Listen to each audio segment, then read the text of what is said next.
Afternoon. Welcome to this afternoon's edition of the Richard Urban Show. I'm your host, Richard Urban. Today, we're very happy to have Steve Harris on. He's one of the Republican candidates for delegate in the new 100th district. So please introduce yourself, Steve. Well, thank you for having me. I'm Steve Harris, and I'm a native born and raised West Virginian. I moved to Jefferson County a little over 30 years ago, and I've made my home here for several years. I've been part of the active community here. I'm a retired police officer.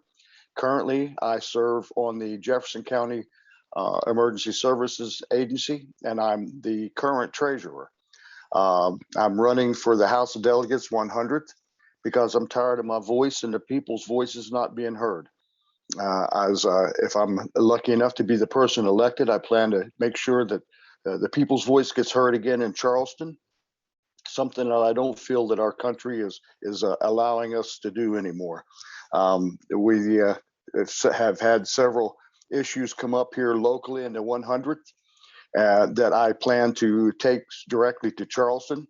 One of the things that many of us are frustrated with here in the Shenandoah area is that we have been asking for many, many, many years to get a second way off this mountain in case of a fire.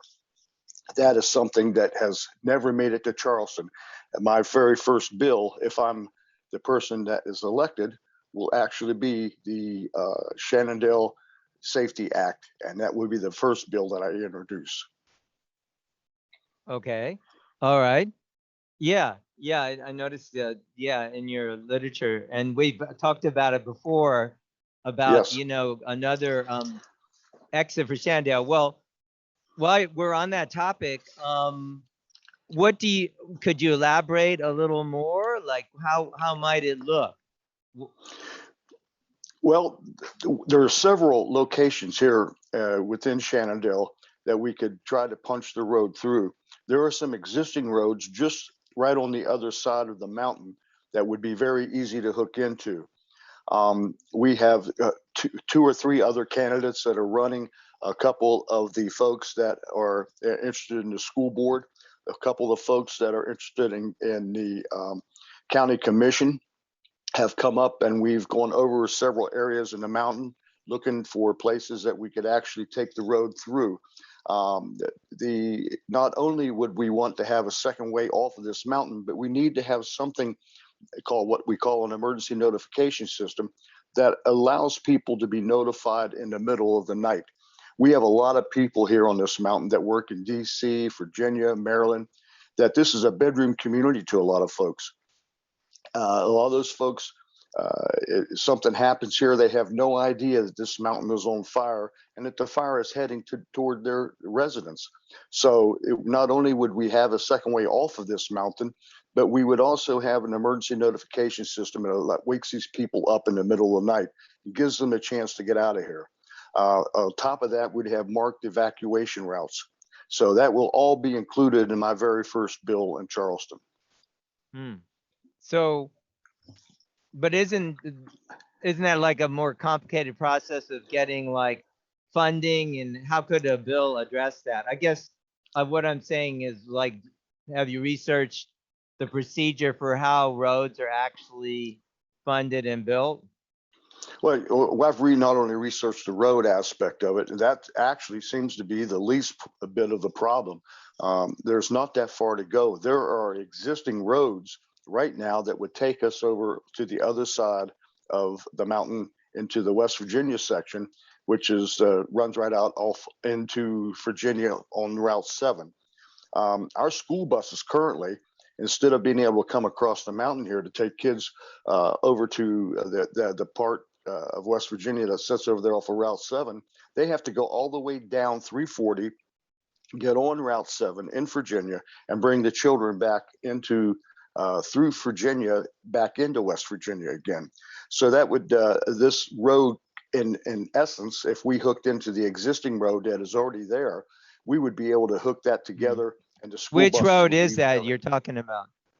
Yeah, well, that's the one that goes all the way down off of where Mission Road is, goes up over the mountain. What used to be an old logging road many, many years ago, but Not there is Mission actually Road or what do it you call it? is no, it's Mission Road. Mission Road. You take Mission Road down so far, and just before you get to the total end, back down by the river, Mission Road veers to your left. It goes up over the mountain. It's a dirt road, gravel road that goes up over the side of the mountain there and goes into now a nature complex up in there that folks The get Friends, away. yeah, I was just Yes. visiting the Friends retreat. That's Yeah. some idea. There's roads up there that run all the way over into the other part of West Virginia that is just off of Route 7. Hmm. So Well, that, Mission yes, Road, I think, becomes like a little trail. And yes, very then much so. there's also, yeah, well, it's an interesting point. I think, I've talked to, as you know, a bunch of Shenandoah residents, and most people support it. Another Mhm. aspect might be, though, what has come up too is the related idea of development. I don't know. This is more maybe a county issue, but anyway, let's bring it out.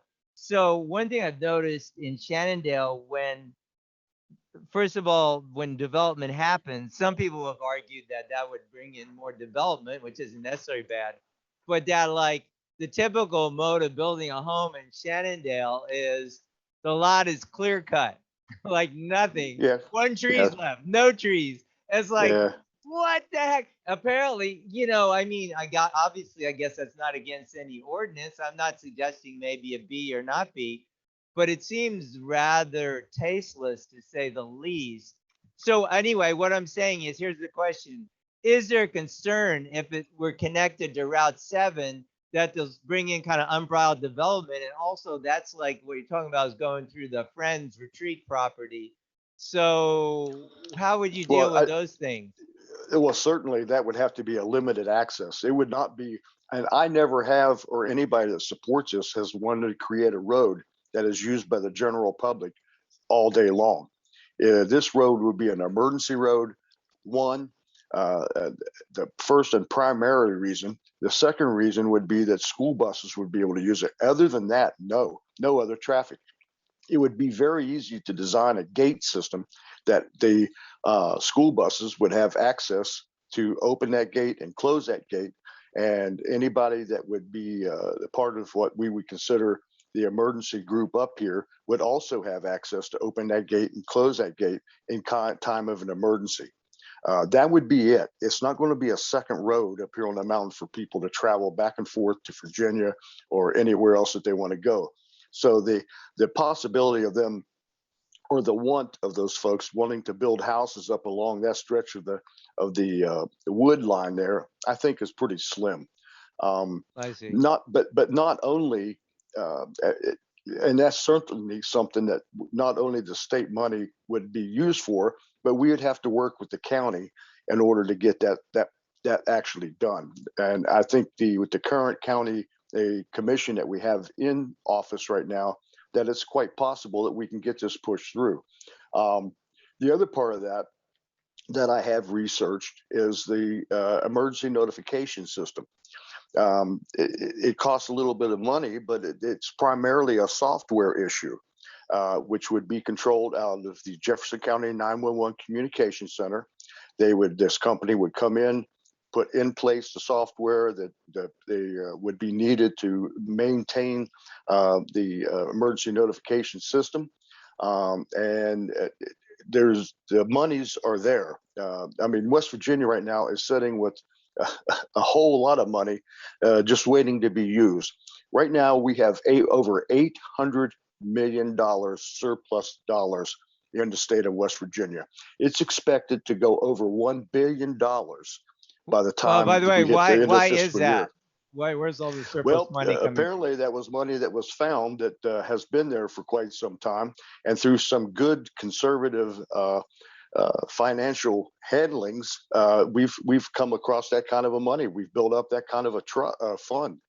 So instead of wasting the monies that have come in have been set aside.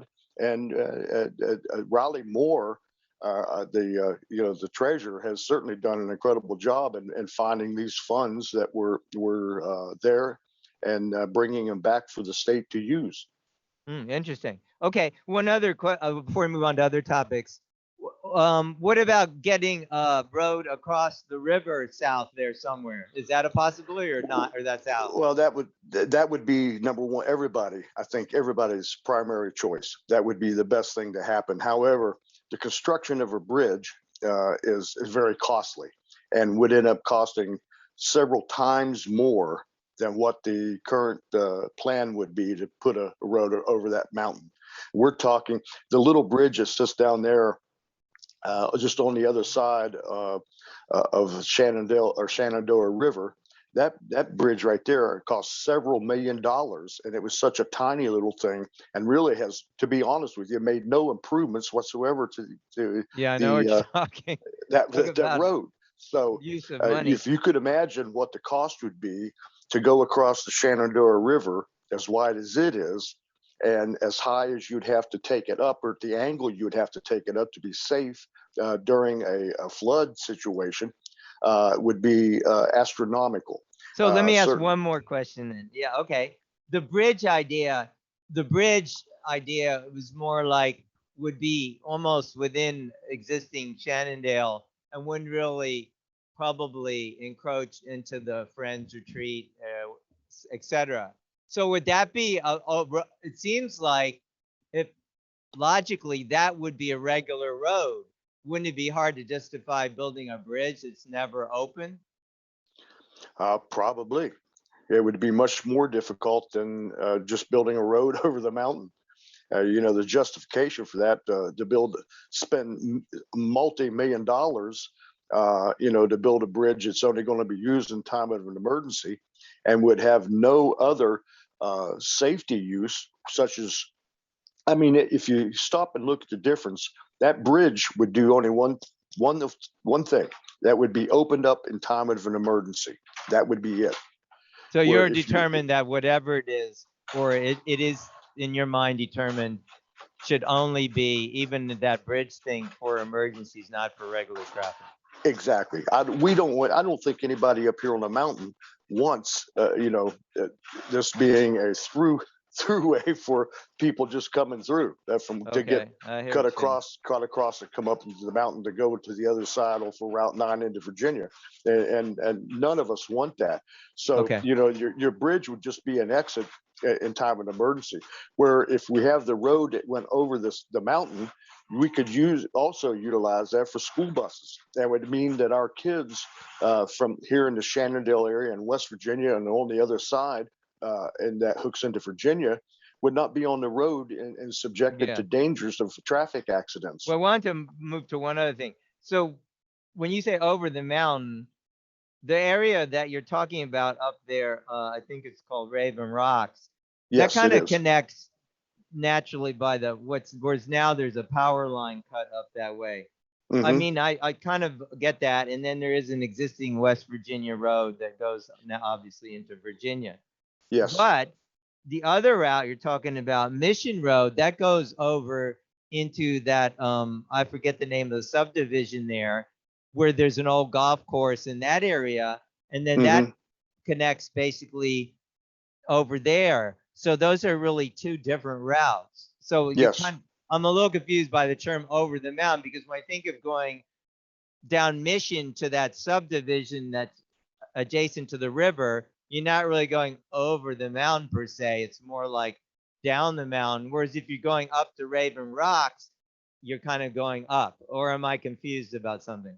No, I don't. If you go down to that subdivision all the way down to the bottom down there and bear to the left, I don't know any area down there that would actually take you all the way over. I mean, because you're other than traveling right alongside of the river. Well, Mission Road, so-called Mission Road, which is It closed, it but I it, it think it's a like ATV trail, does go down into that subdivision. It skirts well, it and then yeah, comes out. but if you actually go down Mission Road, and before you get to the subdivision at the very end of Mission Road.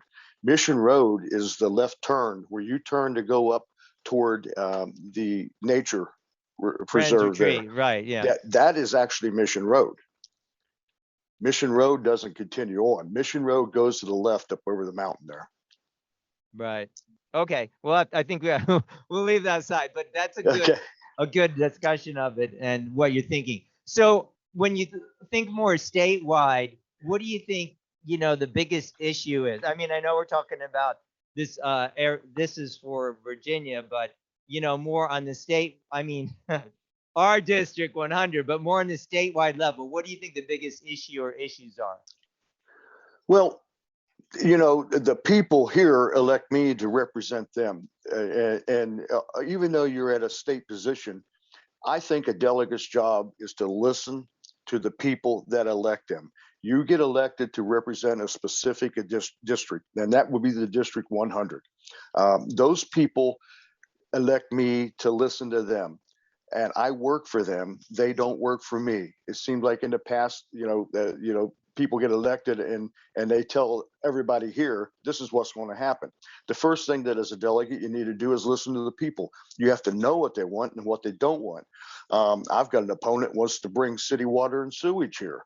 That's the last thing the people on the mountain want. For one, you've got the cost of the Which opponent is that, if you don't That's mind? Pasha Mazda. Oh, okay. A part of his plan is to bring city water and sewage here, and that is, I mean, nobody here wants that. Just the mitigation cost alone to do away with your septic tank is astronomical, and all the costs for that come back to the person that lives there, the homeowner. That's before anything, then on top of it, you give up right away onto your land, as well as you're going to have a monthly bill for forever. Nobody has a monthly bill on a septic or a well. Right. So, I mean, That's that's one interesting. plan that you don't want. You've got to know what the people want, number one. Number two is when you go to Charleston and work, within the other state delegates there, you try to bring as many dollars back, as many programs back to your home county as possible. One of the things that I worked very hard to bring back to Jefferson County is monies to set up programs and attract businesses here. For one thing, for our youth. Our youth have absolutely nothing in Jefferson County. When I first come here over 30 years ago, at least we had a bowling alley. It didn't have a lot, but at least we had a bowling alley. That bowling alley exists no more. It's now a fireworks warehouse. So the kids here don't have a bowling alley. They don't have a movie theater. They don't have an arcade system. They have nothing here. So when they get on the road to go somewhere, they're either going into Maryland, into Virginia, or to over to Martinsburg. But We how need could to you find help with that as a delegate? Isn't that private certainly business? by attracting businesses that would come here that would cater to our youth. You've got to bring them in. Even a movie theater would give us something where parents and their young kids could go do things together.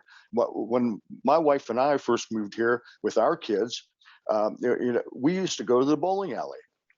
There was a place for families to go to do things where you could be interactive with your child. There's nothing here in this county to do that with, so that's certainly one thing. As far as other programs, I want to bring business as a whole here to Jefferson County. We have a lot of growth. We are the fastest growing county in this state. And that's one reason for that is because people who work over in Maryland and in DC and Virginia come over here because property taxes are less, because property costs less.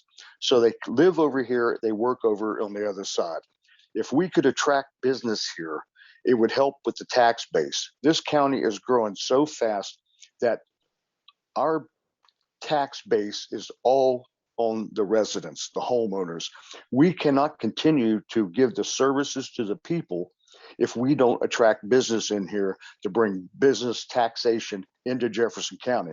That has been something that should have been done years ago, but the past administration were so negative toward business that we never got it here. So now the actual everyday homeowner is the one who's bearing the brunt of it. That Well, we needs to got change. the controversial Rockwool plant. Well, whether even if it is controversial, at least it's a good paying job and people have been put to work. Over the years, and I think it's going to continue. And no matter what we try to bring here, there's going to be some people that just don't want it here. But until you bring that here, you're not going to have the services be able to supply the services to the people that they want and they need in Jefferson County. Other things that I'd like to do is I believe in locality pay. Our teachers, our law enforcement, our EMS folks deserve to make the same kind of monies that the folks make across the line in Maryland and Virginia. That is a necessity that has to get passed and get brought back here. One of the things that will help do is not only retain the good people that we have here and keep them living here and working here, but it'll also give something for our youth to grow up to when they grow up and go to college to get their education, or even if they just don't want to do that, they want to I become a thought, law excuse me to enforcement officer. interject, something, I thought something passed recently about, There don't was different counties have different pay for teachers? that has not passed all the way through. No, locality pay is an absolute must. Okay. There were bills introduced, but some of the bills never made it out of committee. All right, all right. So to change the Now, topic. there was a plan introduced by Governor Justice, and that was for additional pay, but that wasn't just for this area. That was for state troopers statewide. That was also for teachers statewide. But in order for the teachers in this area here to be competitive with the teachers and the law enforcement of the people across the line, we have to change that system. Well, that might be more of a county issue because here we have the excess levy and only 1 to 2% goes to teachers, which means 98 to 99% is going mostly for administration. A lot of money is wasted. Exactly. That was, and I contribute that to the Board of Education. They're the ones, and the head of the board, she's the one who decided where the monies were going to go. She gave the high pay raises to the administrators.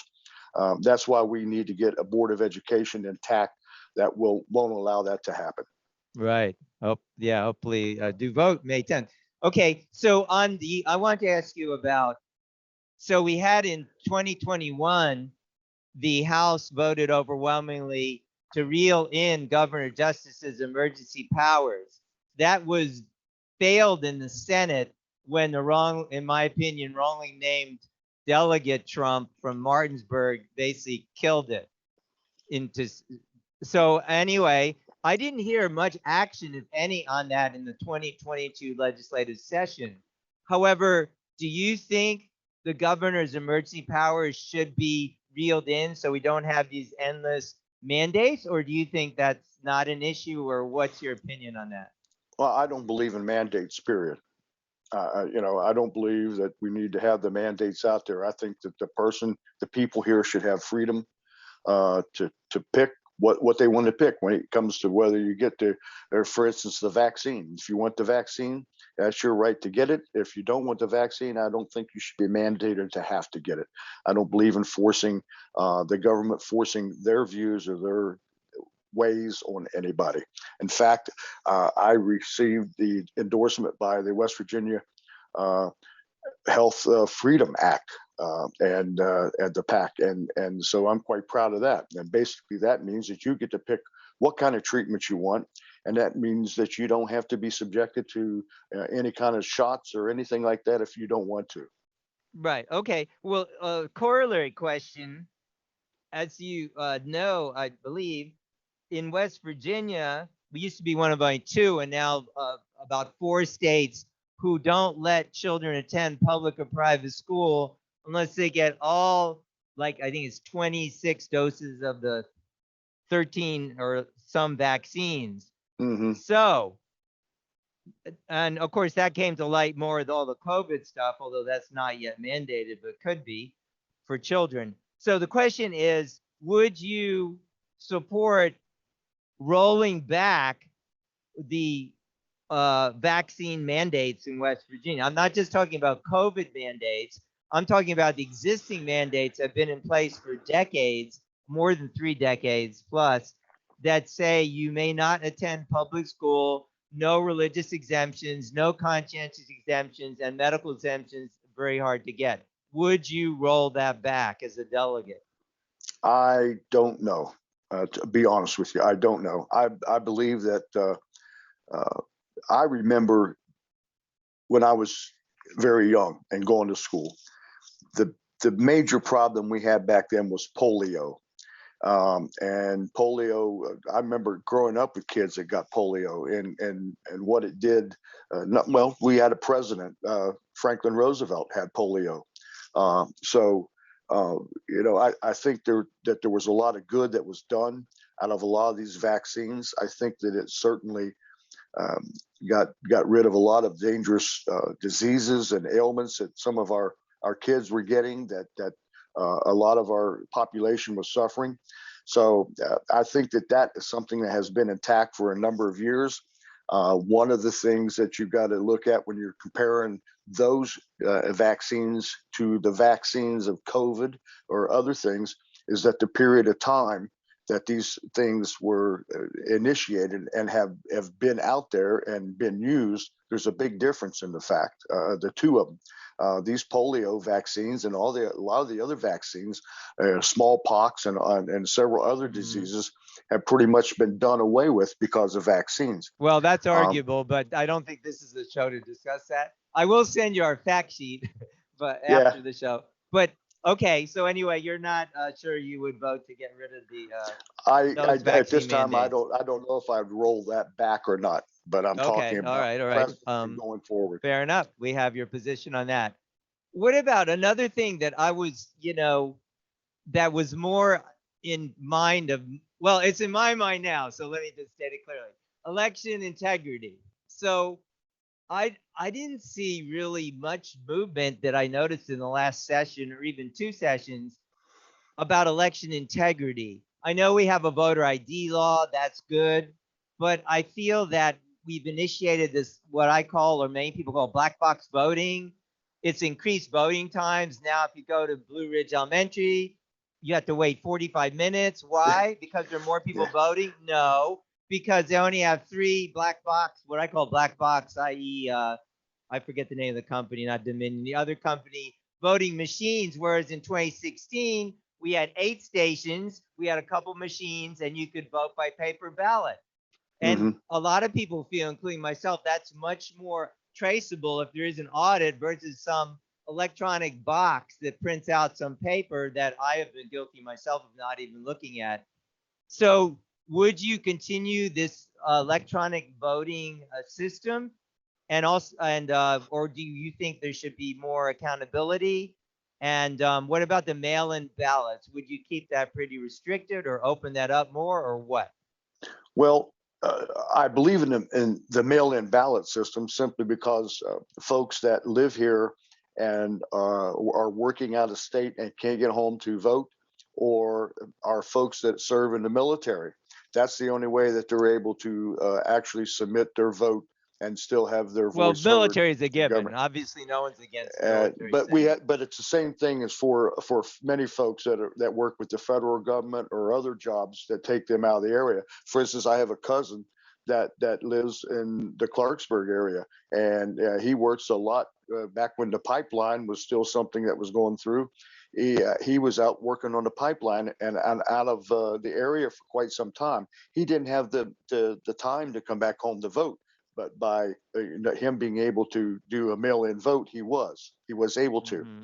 I support that for those folks, but I don't support that just because somebody doesn't want to go vote and the mail-in votes. I think that we need to rein that in.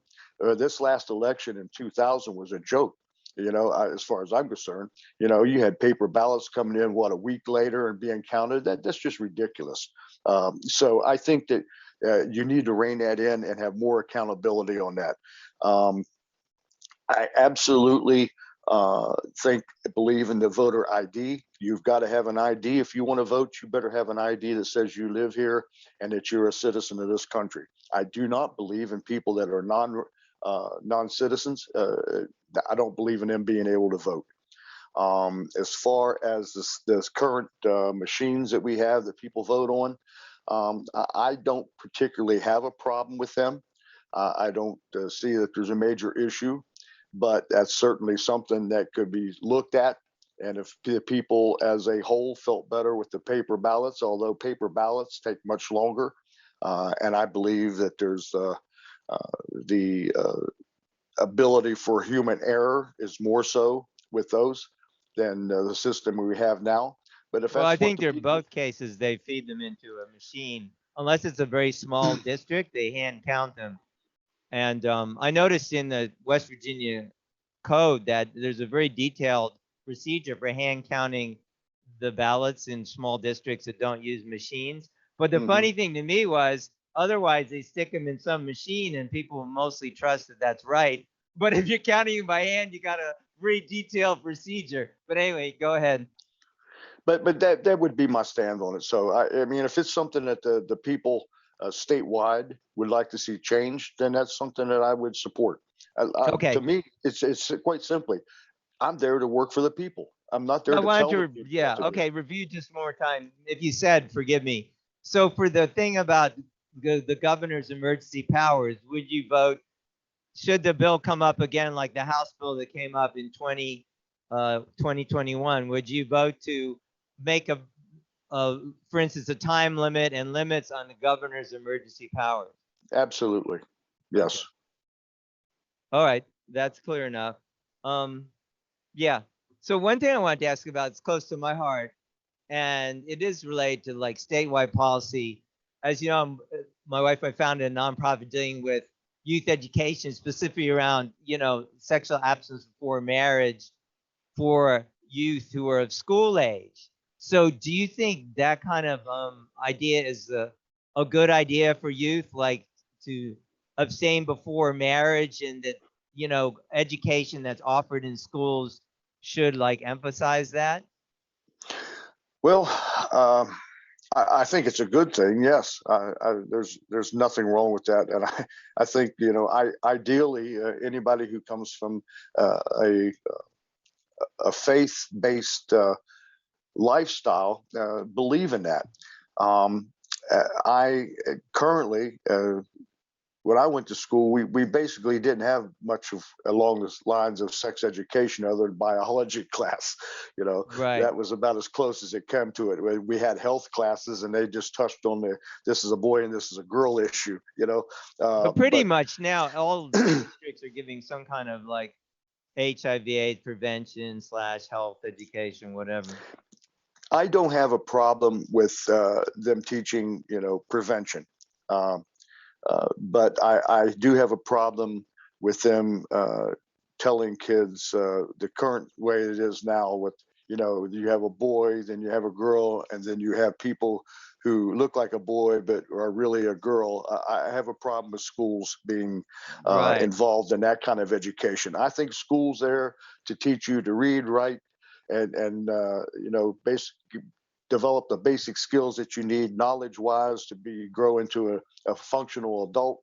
I don't believe that it's the school's job to be teaching sex education or any of that to begin with. That's the parents' job, and for them and their church that they choose to go to. Right.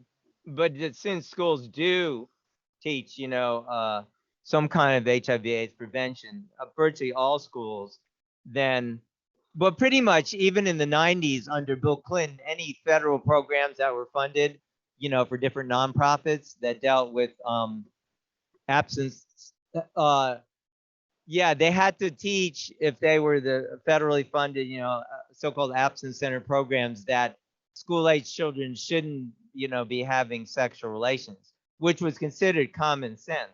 So Well, I yeah, do I know mean, exactly what we're talking about. The other approach is so-called comprehensive sex ed, which typically yep. means that people have a right to do whatever they want. People being, even school-age children, they're not do little or nothing to discourage sexual exploration. And then, of course, all the LGBTQ, et cetera, is on the table. And Hmm. that, I believe, shouldn't be talked about in schools. You're right. But as far as basic information like, hey, it's good to wait to have sex till you're married. And it's not just faith based, but because, you're more likely to be successful. Your children are less likely to live in poverty. You won't get sexually transmitted disease, et cetera. I have no problem with it being part of a health program or something of that nature when they teach that portion to that abstinence is the best. Yes. Right. So that, I think that's something that, could be worked toward. Okay. Well, as you're coming near the conclusion, I just wondering if you'd like to, differentiate yourself, as you were saying you have two other opponents. Well, why should the voters pick you versus your opponents? Well, for one, I'm the one who's been here the longest. One opponent has been here basically 2 years, and he lives down in the Old Town Harpers Ferry area. He comes from Northern Virginia and was involved in Northern Virginia politics there. He's also the one that wants to bring city water and sewage as part of his infrastructure plan to the mountain. My other opponent, who's a wonderful gentleman, a career military man, and has worked for the federal government, has been here less than a year. I have been here for over 30 years, and I have been part of this community. I have lived through the same struggles as everybody here, and I know what everybody's been through, and the things that we have wanted our voice to be heard in Charleston has not happened. And I will be the representative that takes their voice to Charleston and does what they need and what they want. Like I said, I will work for them. They won't work for me. I'm tired of hearing, well, do you think you're the only place in West Virginia that has that problem? Or the other reply is, that's not going to happen. Well, Right. to me, that's ridiculous when we True. elect a person to do a job for us. So you'll never hear out of my mouth, that's not going to happen. Or do you think you're the only place in West Virginia with that problem? If it's what the people here want, and I'm their elected person, I'll be taking it to Charleston for them. Clear enough. Clear enough. Well, I really thank you for coming on the show today. I hope this is helpful for all the voters listening. And do be sure to vote on May 10th in the primary election. Plus, you mentioned school board is important. The only election for the school board is May 10th. So, yeah, thanks again for taking time to come on today. All right. I thank you for having me. Okay, well, this is Richard Urban. Thank you for joining us today, and we'll see you next time.